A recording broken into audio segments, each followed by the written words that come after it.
Hocam en çok gelen sorulardan yani bugün açtığımız soru cevapta da çok fazla var. Öksürük, üşüme de var aslında biraz ısınma problemleri.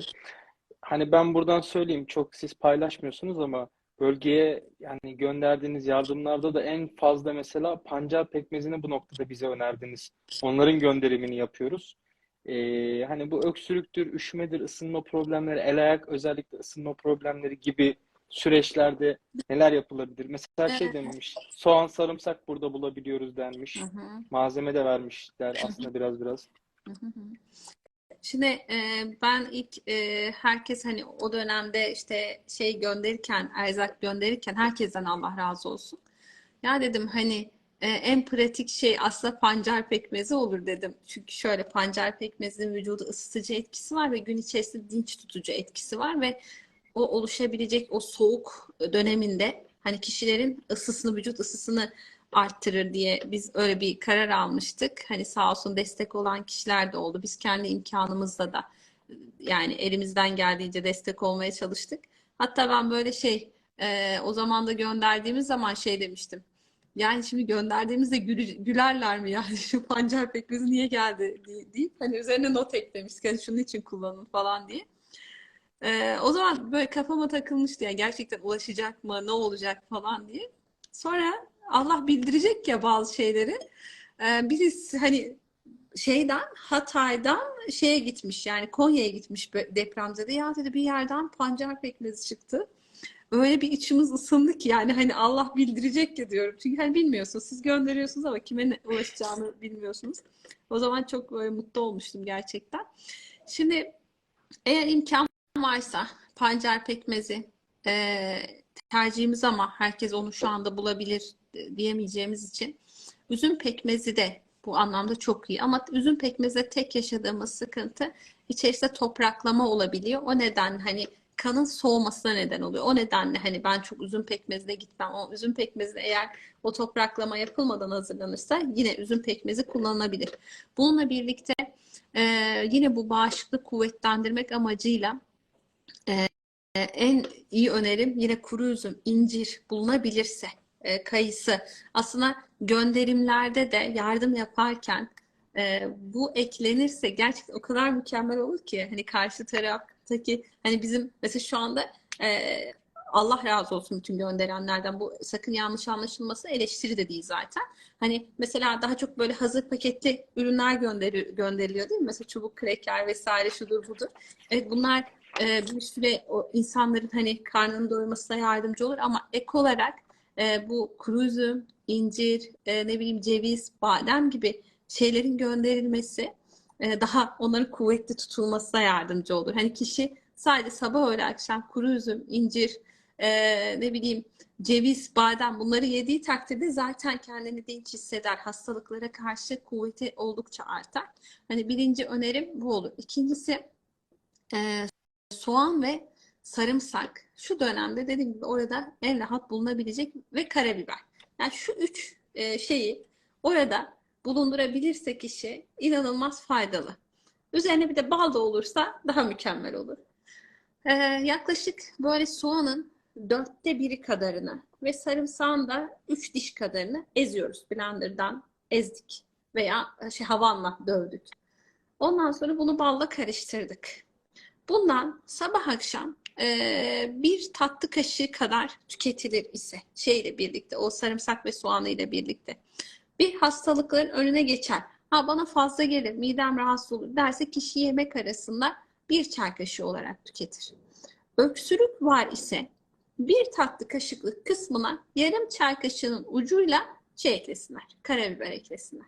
O da öksürüğün kesilmesine yardımcı olur inşallah. Eğer çocuk falan varsa yine zeytinyağıyla akciğerleriniz ön arka kısımlarını yağlarsalar ondan sonra eğer imkan varsa bir yerde tuz ısıtıp o soğuyan kısımlara bir yastık kılıfına koyup çocuğu yakmayacak şekilde akciğer sırt kısımlarını uygularsa oldukça rahatlama sağlar inşallah. Çünkü o mesajlar çok geldi. Hani dışarıda çok kaldık. Hani şu anda bir yere geçtik ama ben üşüttüm, çocuğum üşüttü diyen çok kişi var. Hatta yani hani gördüğüm kadarıyla da Allah'a çok şükür çoğunluk hani bir yerlere yerleşmeye başladı yani şu süreçlerde. O yüzden imkan dahilinde birçok şey daha imkan dahilinde diye düşünüyorum. Temin edilebileceğini de düşünüyorum inşallah. Çok kısa da ben arada bir bilgi vereyim yeni soruya geçmeden. Bayilik süreçleri de ben takip ettiğim için oradan da sağ olsun bayilerimiz de çok fazla yardım ettiler. Sağ olsun. Ürünleri gönderirken açıkçası aldıkları ürünü değil, ihtiyaç olan ürünler şeklinde biz birçoğunu Fidan Hanım'a danışarak, Fidan Hocamıza danışarak gönderdim. Siz o bölgeye daha çok hünnap, pancar ve borbon ağırlıklı gönderdiniz hocam. Evet. Bu hani daha mı destekleyici oluyor? Yani Niye bir öyle bir tercih kan, yaptık? kan şimdi soğuk. Kılcal damarlar büzüşmüş. Bizim o kılcal damarları açmamız gerekiyor. O yüzden hünnap özünü daha çok önerdim. Doğal marka hünnap özünü. Kanın kalitesini arttırmak için pancar pekmezi. Vücutta eksik olan hani vitamin, mineraller olduğu zaman D3K, 2K suyu, magnezyum gibi şeyleri bağış. Bir de bor zaten. Borun zaten en büyük etkisi mikroorganizmaların güçlenmesini önlemek olduğu için üçünü yani birlikte kullanırsalar iyi olur diye düşünerek o şekilde bir gönderimiz oldu. Yayının sonunda ben olumlu dönüşleri söyleyeceğim. Çok fazla sağ olsunlar. Oradaki vatandaşlarımızdan da güzel sonuçlar, dönüşleri aldık. Ben hızlıca sorularla devam edeyim hocam. Çünkü çok fazla bölgenin vatandaşlarından gelen sorularımız var. Şu ara eklem romatizma, ağrılar, Hı hı. özellikle belirli sıkıntılar, depremin altında yaşadıkları sıkıntılardan dolayı yaşadıkları ağrılar çok fazla var. Bu ağrılar için kolay yapılabilecek veya oradaki şartlara uygun bir şeyler var mı acaba?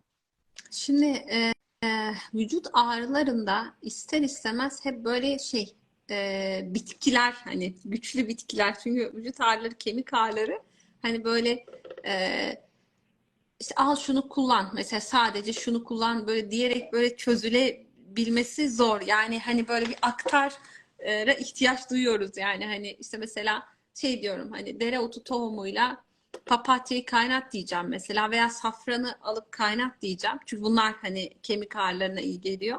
Yani diğeri böyle boşa gider diye korkuyorum. Hani al şunu kullan ve küçük gücü düşük bir şey söylediğim zaman şey yapamıyorum, rahat edemiyorum. Çünkü hani onda ne kadar ağrısı kesilecek emin olamıyorum. Çünkü vücut ağrıları o kadar hani özellikle kemik ağrıları kolay çözülebilen ağrılar değil.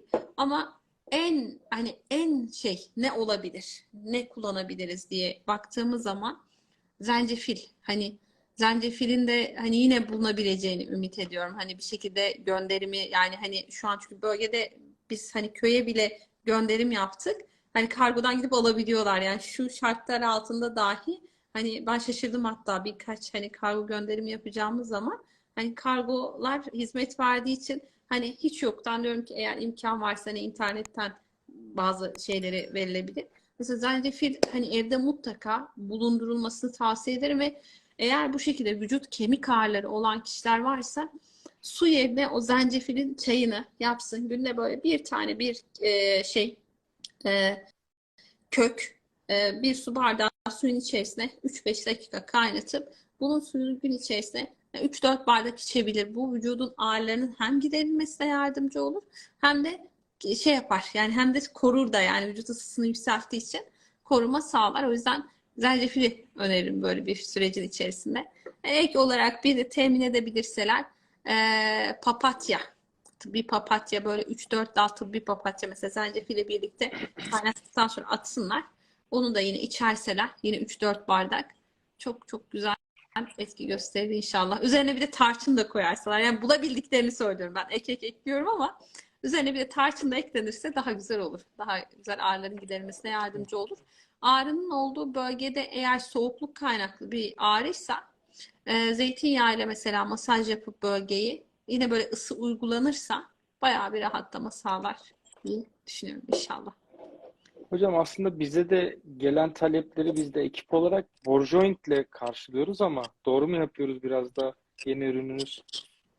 Yani Hazır biz canlı şu anda böyle yayındayken biraz yapıyoruz. Şey aynen. yapanlara Borbon Hı hı. Borjay'ı söylüyorum yani Evet. hani onlar daha hızlı etki görürüz yani onlardan dediğim gibi Hı hı. hani ek bir şeye ihtiyaç duyuyoruz. Hani Borbon'la Borjoint'te biz kendimiz ayrı hani bize soranlara destekleme yapıyoruz. Ama hani yayında işte bitkiyle tavsiye etmeye çalışıyorum ben. Tamam. Peki o zaman ben dayanamayacağım söyleyeyim. Borjoint'in kremi de geliyor sanırım. Ağrısı için, evet. Yeni sürprizi Fidan Hanım'ın. O da etkili bir şey mi olacak hocam? Nasıl olacak? Nereden çıktı bu krem? Şimdi Borbon'la Borjoint'te tabii sonuç alınca, güzel sonuçlar alınca bir de haricen bir uygulama önerisi isteyenler oldu. O yüzden öyle bir krem ürettik yani. İnşallah bakalım yakın zamanda Teşekkür piyasaya çıkarmayı düşünüyoruz.